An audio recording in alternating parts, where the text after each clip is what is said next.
bringing you info at the speed of now. What's today's instant insight? Yes, you can repair an Xbox One S controller yourself in many cases.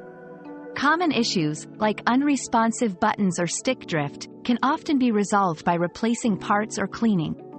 You'll need basic tools like a Torx screwdriver and a pry tool. Online tutorials and replacement parts are widely available, making DIY repairs a practical solution for minor problems. However, for major issues, consulting a professional or purchasing a new controller may be advisable. We've quenched today's curiosity, but there's always more to learn. Keep the curiosity alive by subscribing and joining us for our next adventure.